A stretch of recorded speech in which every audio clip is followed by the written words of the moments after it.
So, do you consider yourself dominant or submissive? Do you like to play by the rules, or do you prefer to enforce the rules? Our next guest says the kinky world of S&M provides the perfect metaphor for the corporate world. Joining us now is Robyn, author of The Corporate Dominatrix, 6 Rules to Play to Get Your Way at Work. Is it Lisa or is it Mistress Lisa? It's Mistress Lisa. All right. May I ask you questions? Yes, you may. All right. I'm guessing the book is not for me. You've obviously been trained. I have. Is this for women? He's speechless. It's primarily for women, but I think men can probably get something out of it as well. All right. So you've outlined different types from the S&M world. Here's the thing. I think most Americans, we saw from the employment report, work or have experience with work. Fewer Americans have experience, I suspect, with S&M. But you're taking probably more than you think. You're taking. Do you guys have any questions? Oh yeah, I'm just waiting. To watch. Right. You're taking examples from the world of S&M and figured out ways to apply that to. You guys can jump in anytime to apply that to the working world. So Jennifer wanted to ask you about one of those. Well, here, I think the fun part is you've got these 6 different types. And what's so fun, I think, is when you see them, you start to identify which ones you are. Now, the point is you want to add in the others, but it's still fun. So I noticed there's one that says the Amazon, independent, fearless, protective. It also said fierce sometimes, and maybe even quick to lose your temper. And I noticed that that's sometimes a way that I operate. And then when I looked also, because you were saying, you know, what about trying something else? That's how you could be, you know, you can really have interactions that work for other people. I was looking at the goddess, which was providing inspiration for others, looking for meaning in your work and taking the higher ground. But just really all these categories were fascinating. Are you a schoolgirl, a nurse? How'd you come up with there are 3 stages. The first stage is figuring out your defining role, the role that you feel most comfortable with.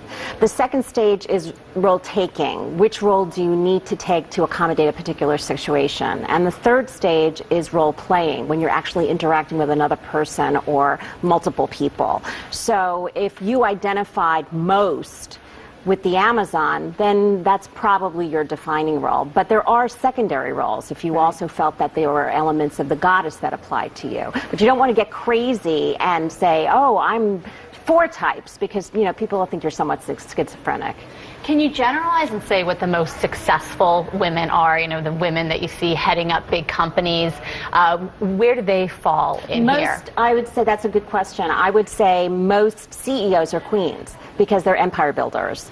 But there are secondary roles. There are some queens that have elements of the governess. Because they keep the trains running on time. So the governess, display, patience, resourceful, trustworthy. Are any of our queens ever the schoolgirl, or do some of these not go together at all? Right.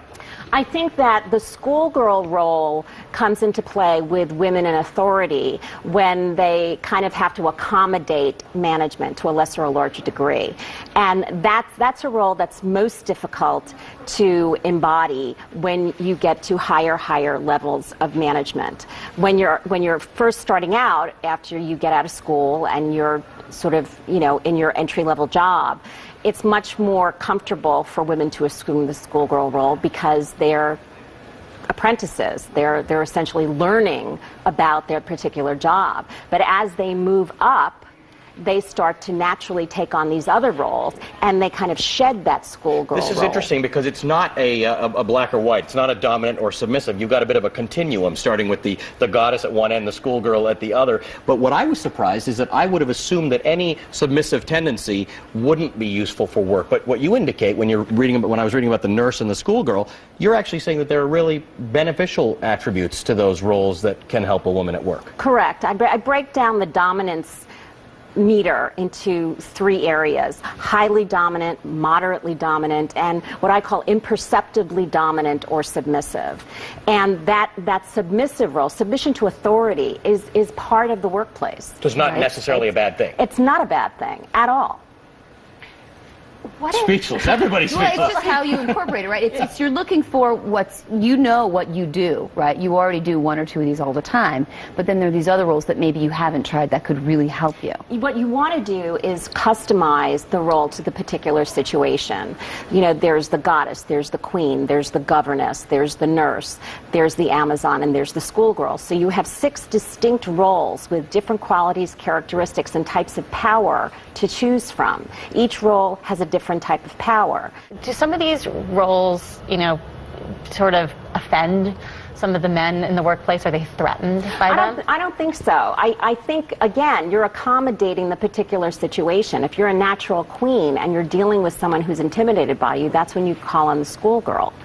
So it really is customizing your reaction, customizing the role to the particular situation at hand. And, you know, I didn't create the workplace as it is. I'm just showing women how best to get ahead given what they have to deal with day to day. All right, final question then. Why do women need this in this day and age? Is it a step backward that women have to sort of think about this role playing to get ahead in the workforce? I don't think so. Women are natural role players. We're mothers, we're daughters, we're sisters, we're girlfriends. And I think that women come to these roles very naturally. Most women are probably embodying these roles anyway, but they're not using them strategically. They're really not, they're not top of mind. Right. And what I'm trying to get women to do is be much more in tune with who they are naturally, what they're comfortable with, and not necessarily typecasting themselves or having other people typecast them, and trying on other roles so that they are more multidimensional. Very interesting. It's a good read. Yeah. Thanks for joining us. Thank you.